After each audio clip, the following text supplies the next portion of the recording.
வணக்கம். இந்த நியூஸ் 18 தமிழ்நாடு செய்திகளை தொகுத்து வழங்குவதற்காக நான் பாலவேல் சக்கரவர்த்தி. செய்திகளை விரிவாக பார்ப்பதற்கு முன்னர் முதலில் தலைப்புச் செய்திகளை பார்க்கலாம். சிலை கடத்தல் வழக்கில் முன்னாள் ஐஜி பொன் மாணிக்கவேலுக்கு நிபந்தனை முன்ஜாமீன்.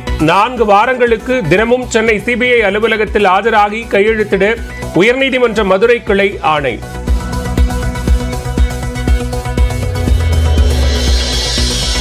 வங்கக்கடலில் அடுத்த 36 மணி நேரத்தில் காற்றழுத்த தாழ்வு மண்டலம் உருவாகும் என வானிலை மையம் தகவல். நீலகிரி, கோவை, கன்னியாகுமரி உட்பட 13 மாவட்டங்களில் இன்று கனமழை பெய்யும் எனவும் அறிவிப்பு. குற்றாலம் மெயினருவி, ஐந்தருவியில் வெள்ளப்பெருக்கு. முன்னெச்சரிக்கையாக சுற்றுலா பயணிகள் குளிக்க தடை.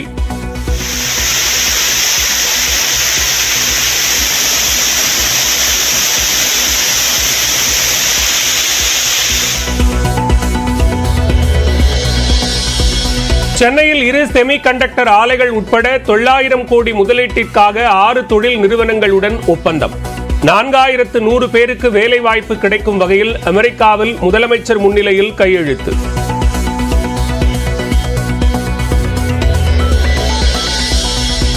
தொழில் தொடங்க உகந்த மாநிலமாக திகழ்கிறது தமிழ்நாடு.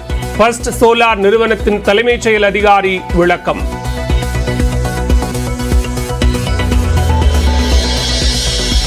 தமிழ்நாட்டுக்கான முதலீடுகள் குறித்து முதலமைச்சர் மு.க. ஸ்டாலின் தெளிவுபடுத்த வேண்டும். பாஜக மூத்த தலைவர் தமிழிசை சவுந்தரராஜன் வலியுறுத்தல்.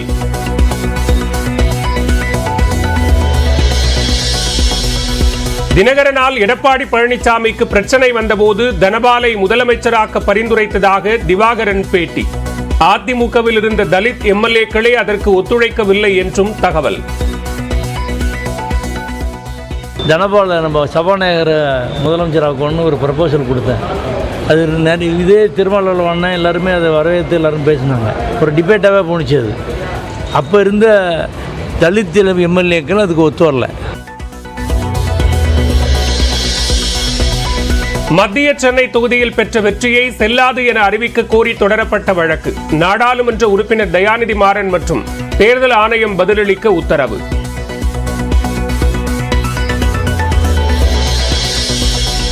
சென்னை நாகர்கோவில் இடையே புதிய வந்தே பாரத் ரயில் சேவை நாளை தொடக்கம்.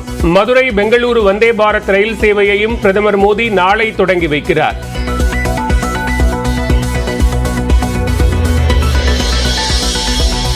படிப்பதற்காக அண்ணாமலை இங்கிலாந்து சென்ற நிலையில் தமிழ்நாடு பாஜகவை 3 மாதங்கள் நிர்வகிக்க ஒருங்கிணைப்பு குழு. எச். ராஜா தலைமையில் 6 பேர் இடம்பெற்றனர்.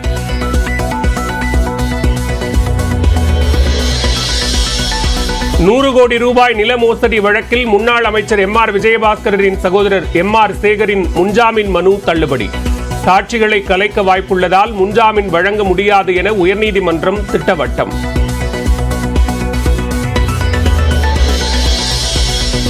தஞ்சை ஆட்சியர் அலுவலகத்தில் நடந்த கூட்டத்தில் நீர்வளத்துறை அதிகாரிகளை கண்டித்து விவசாயிகள் முழக்கம். அதிகாரிகளை அவமதிக்கும் வகையில் பேசக்கூடாது என விவசாயிகளை கண்டித்த தஞ்சை ஆட்சியர்.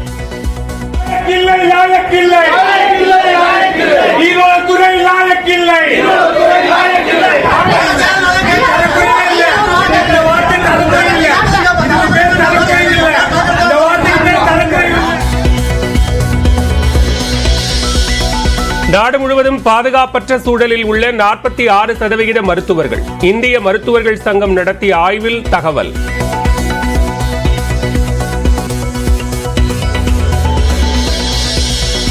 ஓடும் ரயிலில் பாலியல் தொல்லை கொடுத்த புகாரில் நாமக்கல்லைச் சேர்ந்த கிஷோர் என்பவர் கைது. தனிப்படை அமைத்து விசாரித்து வந்த ரயில்வே காவலர்கள் நடவடிக்கை.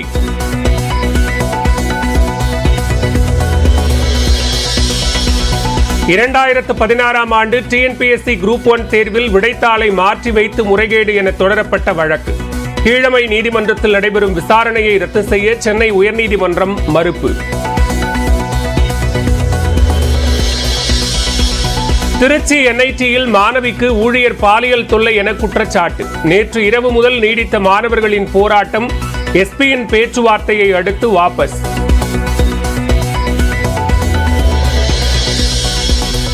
திருச்சி NITயில் நடந்த பாலியல் அத்துமீறல் அதிர்ச்சி அளிப்பதாக எதிர்க்கட்சித் தலைவர் எடப்பாடி பழனிசாமி கருத்து.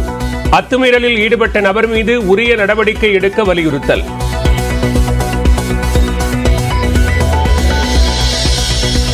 சென்னை தீவுத்திடலில் நாளையும் நாளை மறுநாளும் ஃபார்முலா 4 கார் பந்தயம். இறுதிக்கட்ட ஏற்பாடுகள் தீவிரம்.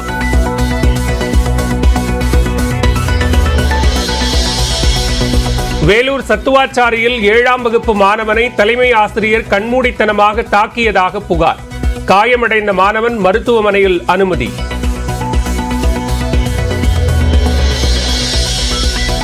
ஆந்திராவில் பொறியியல் கல்லூரி மாணவிகள் விடுதி கழிவறையில் கேமரா வைத்த மாணவர் சிக்கினார். மாணவரின் மடிக்கணினியில் 300 வீடியோக்கள் இருந்தது கண்டறியப்பட்டதால் அதிர்ச்சி. நீதி கோரி மாணவிகள் போராட்டம்.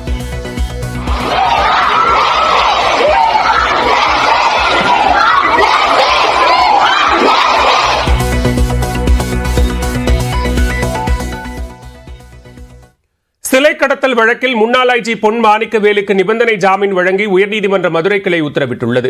சிலை கடத்தல் தடுப்பு பிரிவு ஐஜியாக இருந்து ஓய்வு பெற்றவர் பொன் மாணிக்கவேல். இவர் மீது சிலை கடத்தல் தொடர்பாக சிபிஐ வழக்கு பதிவு செய்திருந்தது.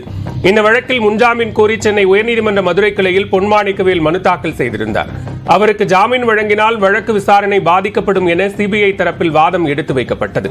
அனைத்து தரப்பு வாதங்களும் முடிந்த நிலையில் பொன் மாணிக்கவேலுக்கு நிபந்தனையுடன் முன்ஜாமீன் வழங்கி உயர்நீதிமன்ற மதுரை கிளை உத்தரவிட்டது. அதன்படி 4 வாரங்களுக்கு சென்னையில் உள்ள சிபிஐ அலுவலகத்தில் ஆஜராகி கையெழுத்திட நிபந்தனை விதிக்கப்பட்டுள்ளது.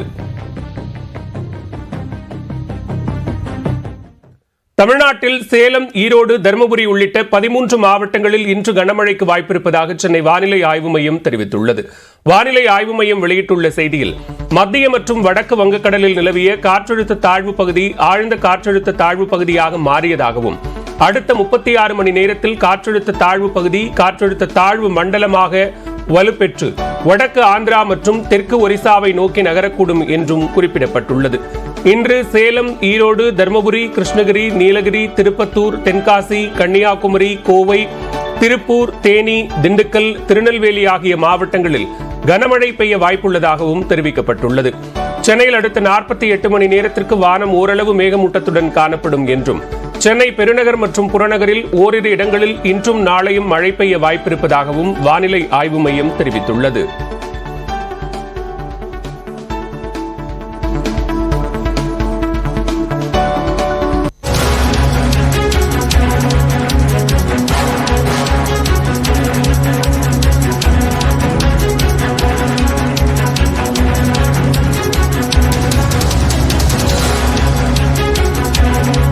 தற்போதைய அண்மை செய்தியை பார்த்துக் கொண்டிருக்கிறோம். கள்ளச்சாராய வழக்கை சிபிஐக்கு மாற்றுவதால் எந்த பயனும் இல்லை என்று தமிழ்நாடு அரசு தரப்பில் சென்னை உயர்நீதிமன்றத்தில் வாதம் முன்வைக்கப்பட்டிருக்கிறது.